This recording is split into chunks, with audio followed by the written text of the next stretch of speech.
Americans and people around the world have stereotypes about Muslims.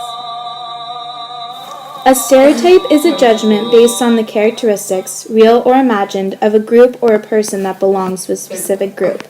A generalization. Here is a common American with a typical stereotype on Muslims. What do you picture? What does a Muslim look like? I picture a woman with the sheet or having the face covered, and I think of men with an AK-47 at war with someone. The common misconception is that all Muslims are terrorists. Many of these stereotypes spring from the acts of terrorism, like 9/11. 9/11 was a series of 4 coordinated terrorist attacks by the Islamic terrorist group Al-Qaeda.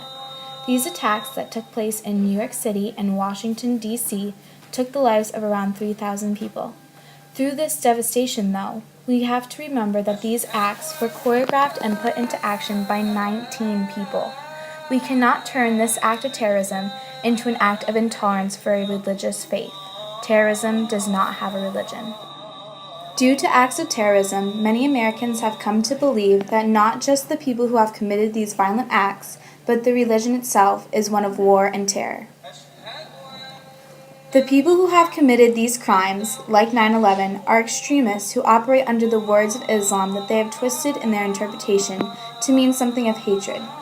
People who do not speak Arabic are vulnerable to a language barrier that does not allow the true meaning of the text to become present. Many believe that because the religion began in a violent manner is why followers of Islam act in such a warlike way. While it is true that the religion was an outcome of tribal wars, it is hypocritical to condemn it because many other religions hold aspects of violence, and at the time, these communities consisted of tribes where tensions ran high and the only way to resolve issues was through war.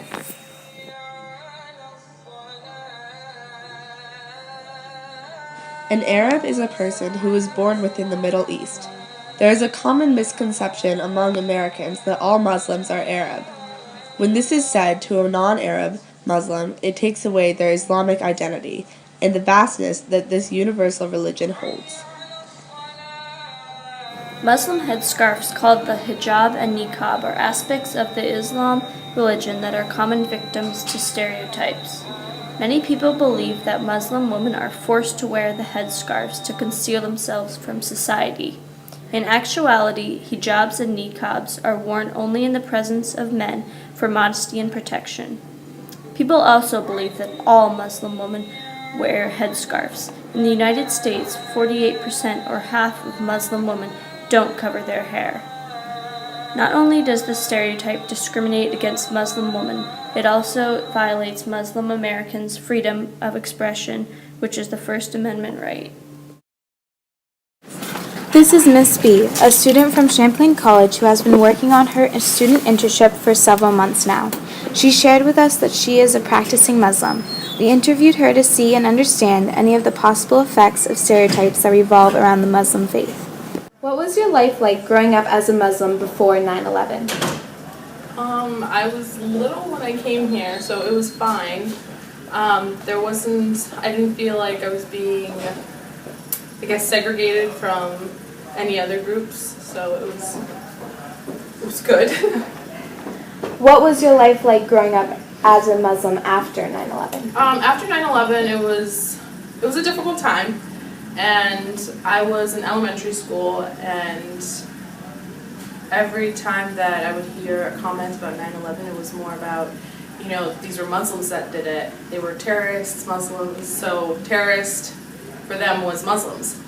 And it shocked me because I'm a Muslim and I had nothing to do with this. It was pretty difficult, and it was hurting. I found it very hurtful. Do the stereotypes that have become present because of 9/11 affect you in any way? Not really, because I don't let stuff like that bother me, but I'm sure it does for other Muslims. Do you think your experience is typical for a Muslim woman? My experience here in America? Yes. Yeah. Have you ever been discriminated against because you are Muslim? Oh yeah. So again, this was in middle school, and It wasn't more of discrimination, it was more of stereotypical. So a Muslim woman would wear like the headdress, but I don't. Not because I don't want to, but because it's not part of my religion. I only wear it when I'm praying. So people in middle school would tell me, well, you're not really Muslim because you don't wear the headdress. So it was more stereotypical than discrimination, I guess. The experiences of Miss B show a perspective into the lives of Muslims. Now that you have learned about Islam and its followers, you may realize that the stereotypes of Islam are false. They bring about an alternate Muslim world that creates a harsh reality for Muslims. If you hear a stereotype against Muslims, or anybody, you should explain what is really true. The only way for Muslims to overcome these stereotypes is for you to stop them when they are being made. Put yourself in their shoes. How would you feel?